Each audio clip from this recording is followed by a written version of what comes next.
Hello po, isang magandang araw po sa ating lahat, and kumusta po kayo? Ako po si Melissa, and sa lahat po ng mga nandito po ngayon, welcome po sa channel po natin, lalo na po sa Libra, no? Nasa Libra na po tayo na kung saan titingnan po natin kung ano po yung magiging energy po ng Libra ngayong taon na to na parating, which is 2026, and then year of the horse and fire element.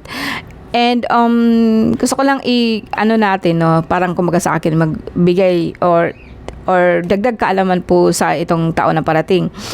Ang taong parating na to is like movement. Ang horse is a symbol of movement. Dagdagan pa natin ng fire. And you are Libra. So ang Libra is also an air element. Pag ang hangin at saka apoy pag nagsama, so anong mangyari? So chaos po, 'di ba? So sa Libra, mag-advise po ako sa inyo na kahit papaano po, kasi ang Libra kasi more on sa mind, kung ano po ang gusto niya mangyari. So, dahan-dahan lang po ikaw. Kumbaga sa akin, kahit papaano po, you have to have a plan. Kumbaga sa akin, huwag pong badalos-dalos po ng decision po ngayong taon na to. Kasi hindi po, ang air element po ngayong taon na to is hindi po siya masyado pong match sa apoy, no? Kasi palalain mo lang po ang apoy this year.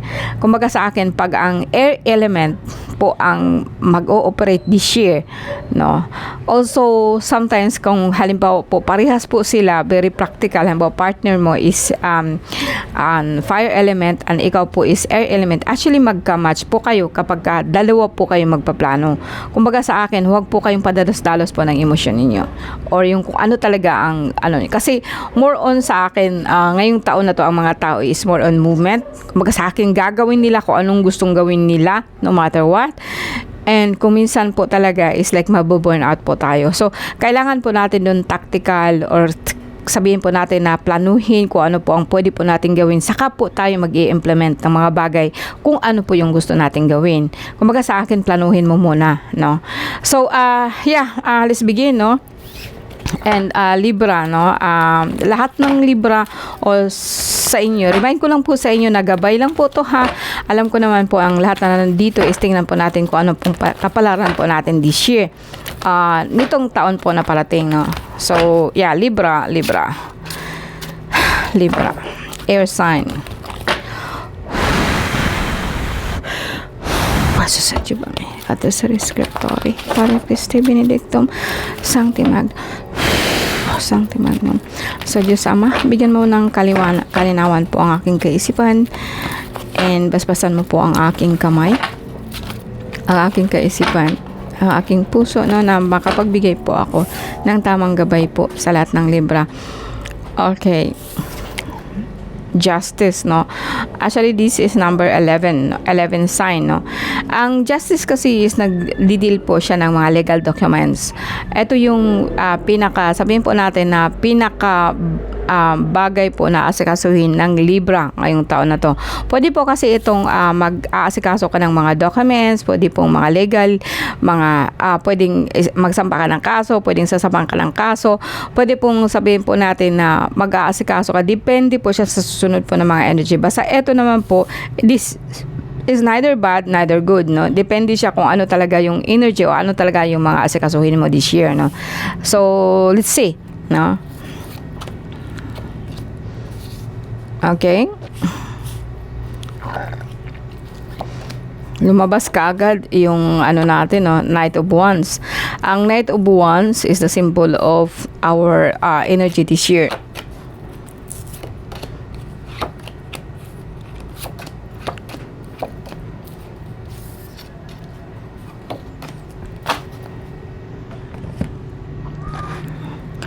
Okay, ang pinaka-sentro ng natin, yung obstacle natin is etong authority, legal advisor, kumbaga sa akin, mga legal documents na kung saan asikasuhin natin ito dito sa mundo po natin, material world, no? So mga papeles po na kailangan po nating asikasuhin legally. Okay, ito yung pinaka-hindrance mo this year. Bakit? No? Alright? So, ito kasi, actually, masasabi ko na pinakasentro ng card mo, o pinakasentro po ng energy mo ngayong taon. Kumbaga sa akin is like 10 of Wands is a symbol of overwhelm. Parang sobrang bigat na nararamdaman mo when it comes to family. And kumbaga sa akin, sa iyo na lahat na kinargo mo lahat po ng obligasyon po, no, na kung saan kuminsan po ang dahilan po nito is somehow or someone po is cheating on you, someone po na hindi nagsasabi sa iyo ng totoo. Ito yung kumbaga sa akin, ito yung inaano mo na matatapos na, maano na, mag-end na, kasi ang dalawang ito both negative, no, itong 10 of Wands and 7 of Sword. Ito naman kasi is like sobrang pagod sa katawan, no? Pwedeng sabihin po natin na binat, kung may sakit ka po, binat, masasakit ang likod, no? Sobrang more on emotionally burden or physically burden, more on physically, tapos sinabayan po siya ng emotion. And dahil bakit, no, dahil po itong person na to is like hindi talaga pong bukod na sa magnanakaw siya, sinungaling pa, no. And hindi lang po yung lahat na yun, kundi kumbaga sa akin, ito yung tao na gusto lang pong makakuha, or like sabihin natin, gusto lang siyang makakuha ng mga bagay na hindi niya pinaghihirapan, samantalang ikaw po itong hirap na hirap. And sadly is also, ang masakit kasi nito guys is just only member lang po ng family, no. So ngayon, in the past, no, pwedeng sabihin natin sa sakit, no, sa Libra, no, pwedeng ngayon po or pagpasok po ng taon na to, dahil po sa sobrang pagod, sabihin po natin na medyo ang internal problem mo, like etong tiyan mo, bloated siya, masakit ang balakang, sinasabayan po siya ng pagtaas po ng dugo dahil nga po sa mayroon ho kayong infection. And eto guys na maybe some of you, hindi lahat, no, hindi lahat ng Libra o hindi lahat ng is nakakaroon ng suffer na ganito or magkakaroon ng problema ganito, no. This is a general card reading, so pwedeng sabihin po natin na magre-resonate siya, pwedeng hindi. Pwedeng sabihin natin na in some way, para kasi ditong ang lumabas talaga dito na justice, like yung sagabal mo is like ang makakalaban mo talaga dito is sarili mo ng pamilya, husband mo, wife mo, no. Kasi may nakita ako talaga dito na isa sa asawa ninyo is like maybe some Libra, like magkakaroon ho kayo ng problema sa asawa. And pwede hong mauwi siya sa sampahan ng kaso, pwedeng sa demandahan, pwedeng sa problema.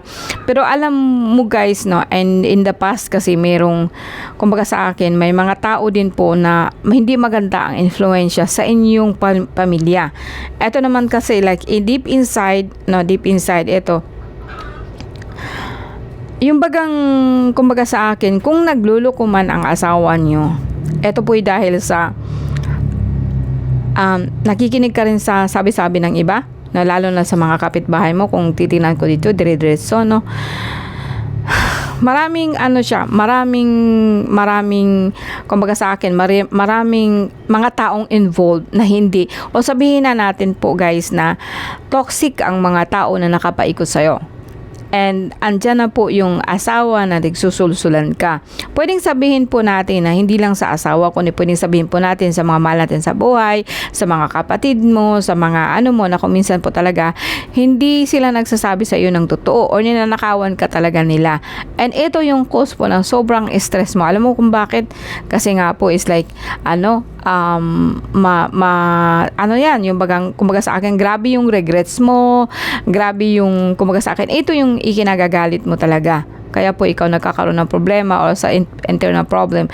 Maybe it's already happened this year, no?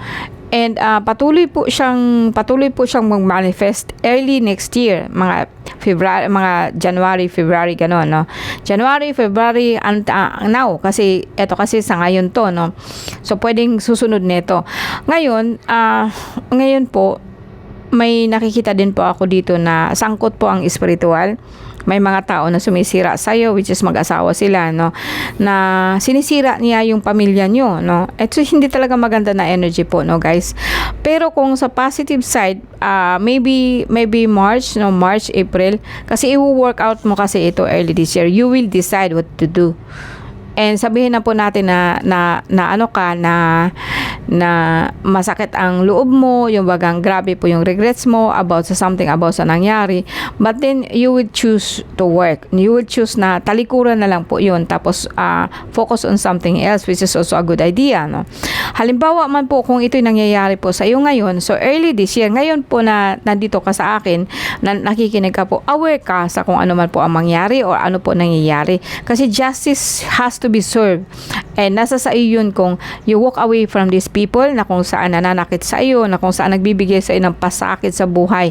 Kahit ilang taon ka na po, no? You can always escape, no? Kasi sabi ko nga sa inyo, ang mundo po natin is based on a spiritual, no? Hindi po natin kailangan, kahit sabihin po natin na magstay ka sa isang relasyon dahil kailangan, dahil ito yung ask po ng sosyedad, pero pwede kang unti-unti mo siyang i-work out ba na talikuran po ang lahat ng to emotionally and then physically susunod yan. And although sabihin po natin na na negative itong card mo pagpasok pa lang ng taon to Libra, pero masasabi ko din sa iyo kasi na may gumagabay sa iyo, which is ancestor mo, mga mahal sa buhay, mga mahal mo sa buhay na pumanaw na binibigyan ka na po kasi nila ng warning, like sa mga panaginip, na binibigyan ka na po nila ng extra na, kumbaga sa akin, mga warning. Baka hindi mo siya napapansin, hindi ka nakikinig. Alam mo kung bakit? Dahil po sa mga tao po na sobrang talagang pong toxic, may mga chismusa, may mga tao na nagsusulso sa'yo, may mga tao na agresibo, kumbaga sa akin. Okay, sabihin po natin na ikaw to na kumbaga sa akin parang gusto mo nang pong matapos. I think this sa Libra, I think matagal na to. Hindi lang po talaga niyo pinapansin, binibigyan po niyo yung chance, pagkakataon na gano'n, kahit galit na kayo, pero patuloy pa rin kayong dahil nga po sa isang, sabihin na po natin na dahil nga, kesyo asawa mo siya, kesyo pamilya mo, no? And that is actually is bullscow, no? Is a bullshit para sa akin. Kasi sa akin, pinalaki po tayo sa maling tradisyon, no? Hindi mo kailangan na kung mo asawa mo siya, mag-stay ka till the end. Hanggang sa ikakamatay mo, no? I think hindi, para sa akin, it's not an option for me, no? Now ngayon, I said no, maybe early January, February, ngayon magiging mas maaga siya kasi malalaman mo. And then, you work on something else. Mag-focus ka sa trabaho mo. Kasi ito talaga lumabas po siya, no? It's 8 of like you are focusing, no, you're turning away. Kung makita ninyo ang card, guys, very easy, para ka lang nagbabasa ng comics, actually, sa totoo lang. Ito kasi is like mga regrets mo, pagsisisi, sana hindi ko ginawa, sana ganito na lang, no, and there's nothing you can do about this. Wala kang magagawa dyan. Like, it's a hopeless case para sa'yo at that time. Mayroong time talaga na lahat tayo dumadaan sa ganito. No, hindi naman na porke nga very positive ang isang tao, hindi siya dumaan nito. Dumadaan tayo nito, lahat tayo. Ang pinakaano lang doon is did you learn, natuto ka ba? No?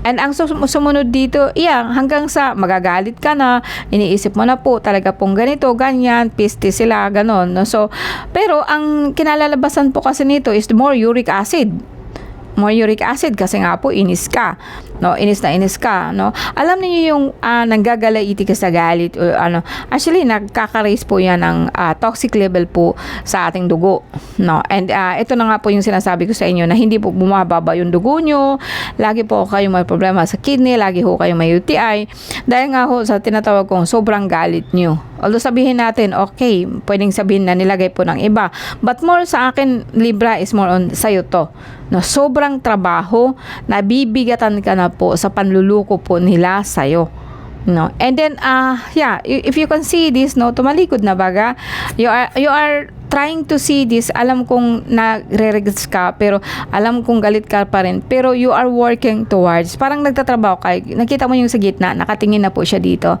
and hanggang sa natuto ka po na focus on anong gusto mo. Yun ang gusto ko, Libra, no? Mag-focus ka kung anong gusto mo. Kung anong gusto mo, no, talikuran mo itong mga tao na to. Emotionally, physically, soon will follow.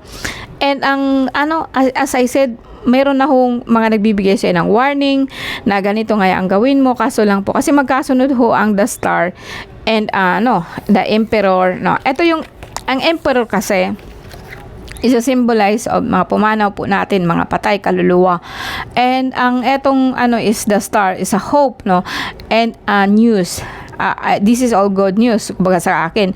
Pero ito kasi pwedeng sabihin po natin na ngayon ang emperor, ang kaluluwa po is also symbol of this is the king of the dead, no. Parang nagsasabi kasi sa iyo matagal na you have to be firm, no, dapat po stable ka kasi sabi ko kako is like binibigyan ka naman po tinutulungan ka po ng the whole universe. The Star is here, no. And ang susunod dito is like marami kang sa mga kapitbahay mo na kung saan nagbibigay sa iyo ng hindi magandang influensya. Sabi ko nga sa iyo, mga toxic people magkatabi itong puro lang paninira ang ginagawa sa iyo. Then puro lang po then ang neto is apektado ka din po. Parang affected ka ba? Kasi eto dito, sabihin na natin Libra, nasa ibang bansa ka, no, nasa ibang bansa ka, no, nagtatrabaho ka, trabaho ka ng trabaho. And then pwedeng sabihin natin na umalis ka ho na medyo masama ang loob mo dahil nga po dito sa pamilya na problema, nagtatrabaho ka, then so far trabaho ka ng trabaho pero wala ho kayong naiipon, no. Lumabas po dito Page of Cups, no, like wala ho kayong naiipon. Patuloy kayong magtatrabaho kasi hanggang ngayon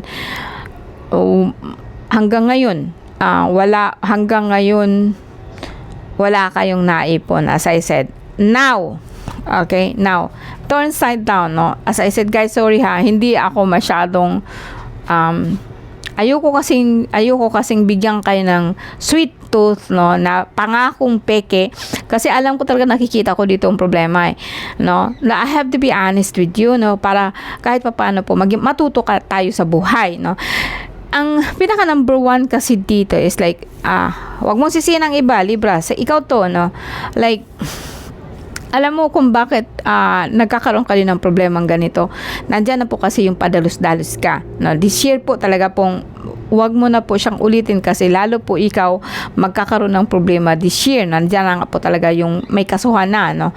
Hindi ito mangyayari guys kasi po I think makikinig din kayo sa akin, no. Abangan po ninyo yung ibang kung talaga pong kailangan niyo magpa-personal advice po kayo guys. Hindi naman talaga po mahal. Kung talaga pong sabihin po natin na sabihin natin na advice lang, hindi naman kayo na pag magsabi po akong 500 po, yun lang po pag-uusapan natin. You can still continue asking me pero hindi na lang po siya isang reading. Lahat yan titingnan natin kung anong sitwasyon ninyo, and then after that I will give you an option. Now kasi pag magbubukas kasi ang isipan mo, sunod-sunod na yan. Okay, I will do this, ganito pala ang gawin ko para po makaalpas po tayo sa isang sitwasyon. And sabi ko nga sa inyo, new age is coming, and that is AI, no. Lahat na lang po natin artificial intelligence po ang mangunguna po sa susunod po na henerasyon. Then kung tayo na luma na katulad sa atin na nakikinig pa rin tayo sa chismis ng iba, no, I think na yan, obsolete na yan sa susunod na mga taon. Ngayon, kung mag-focus ka sa sarili mo, and then after that pakinggan mo naman po, kasi kung minsan kasi yung both conscious mo at subconscious mo hindi maganda. No, ibig sabihin nito, alam niyo kung bakit? Mayroon ho kayong generation curses po mula pa nung nakaraan, mula po sa panahon po ng Cain at saka Abel. And Abel at saka Cain, alam niyo si Cain at saka si Abel, si Eva at saka si Adan, no? And this is a generational curses po talaga na kung saan carried out mo kasi nga po, pwedeng sabihin natin dahil isa ka pong Libra po kasi is a mind. So may mga memories ka po na patuloy po siyang nagbibigay sa iyo ng problema. Hindi po talaga as in iba to, ikaw to, both conscious and subconscious. And dito sa pinaka sentro mo, still conscious and subconscious.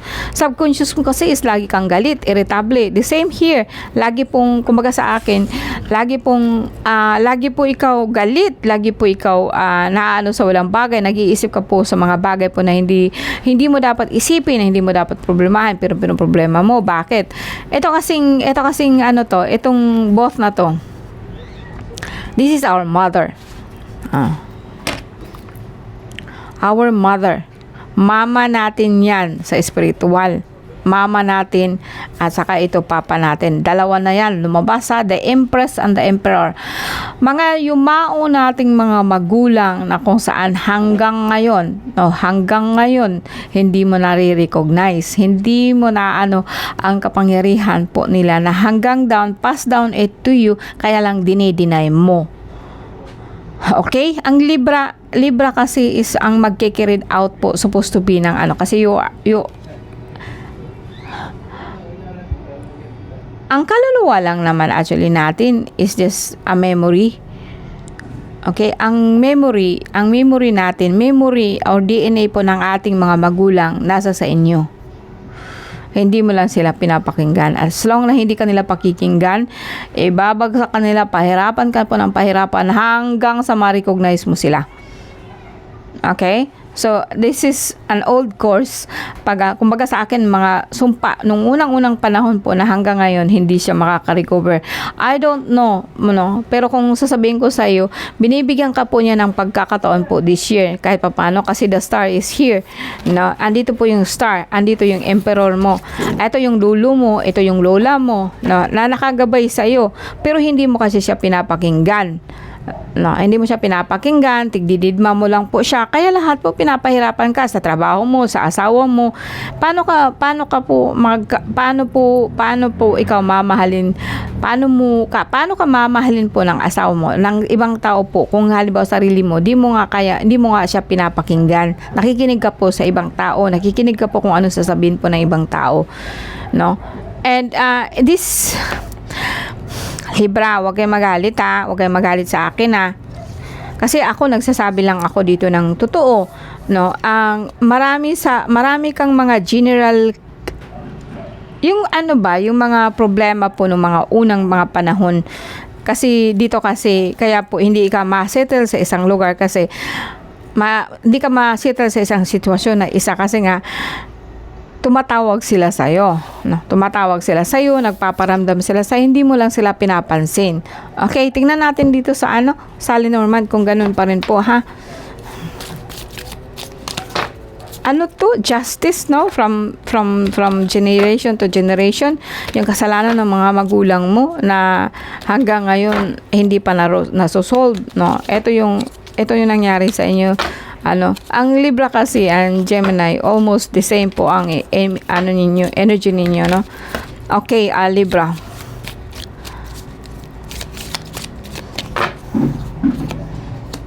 Okay, the Tower, Moon, Crossroad, and let's see. Okay. Ang sentro ng card mo dito sa Lenormand po natin, I only give 9 cards. Ang sentro ng card mo is bouquet. Bouquet sa ating Lenormand is very lucky. The problem is lahat po nakapaikot po sa'yo. Nandito na yung clouds, nandito yung crossroad, tower. Clouds is like nagbibigay sa iyo ng nagbibigay sa iyo ng hindi malinaw na pag-iisip. And the world, mula po ito sa mundo ng kalikasan, sa mundo po ng espiritual, may isang babae po talagang matanda na po siya, na talaga po nagpaparamdam sa iyo. Still the same po, still the same ang nakikita ko. And pagdating po sa bouquet, both this left side and right side, crossroad in mountain. So lahat po kasi ng gusto mo sa buhay is may balakid, lalo na po pagdating sa abundance. Why?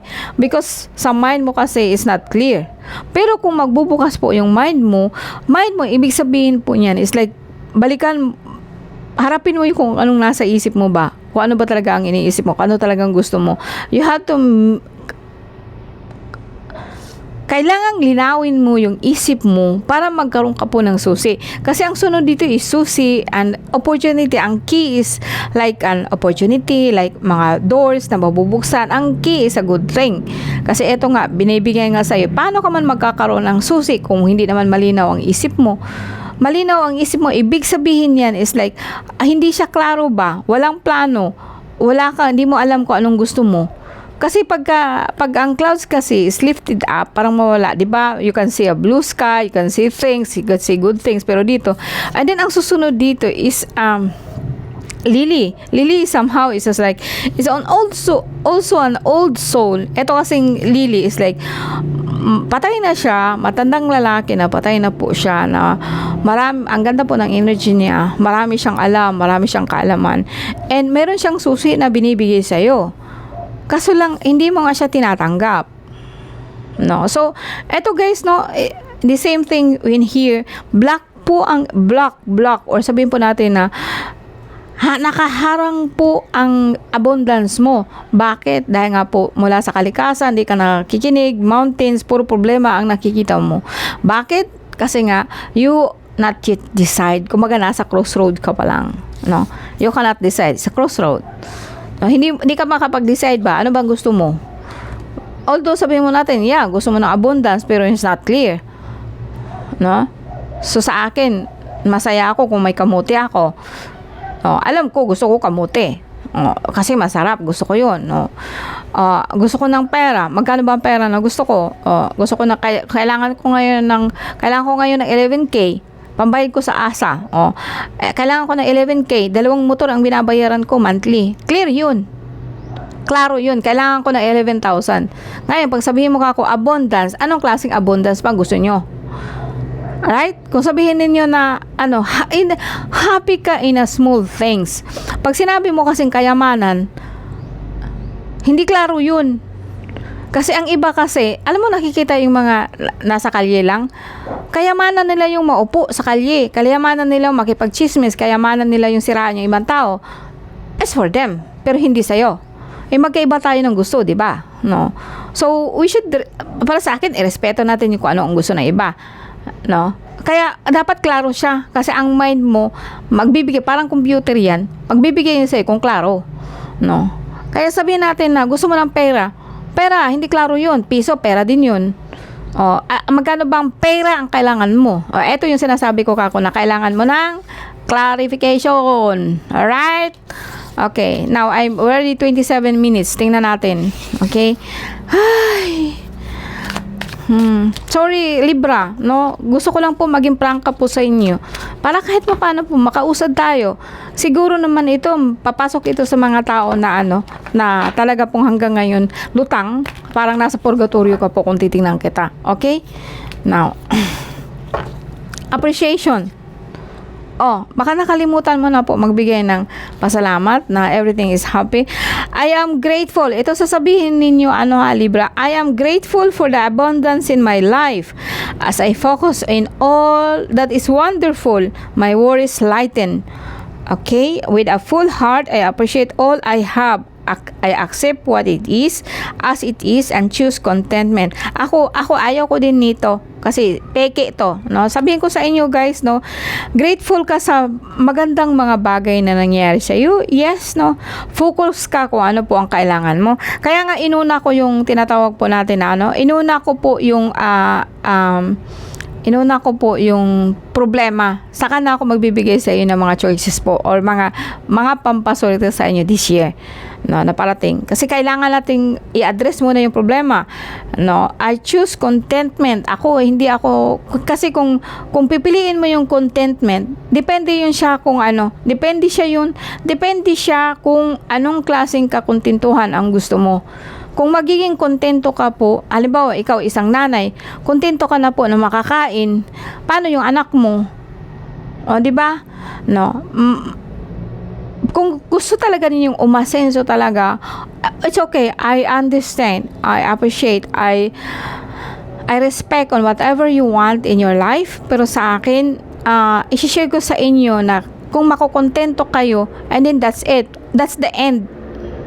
Wala na ka nang dapat na gawin kasi kontento ka na ho. Wala ka nang dapat i-aspire pa. Opo.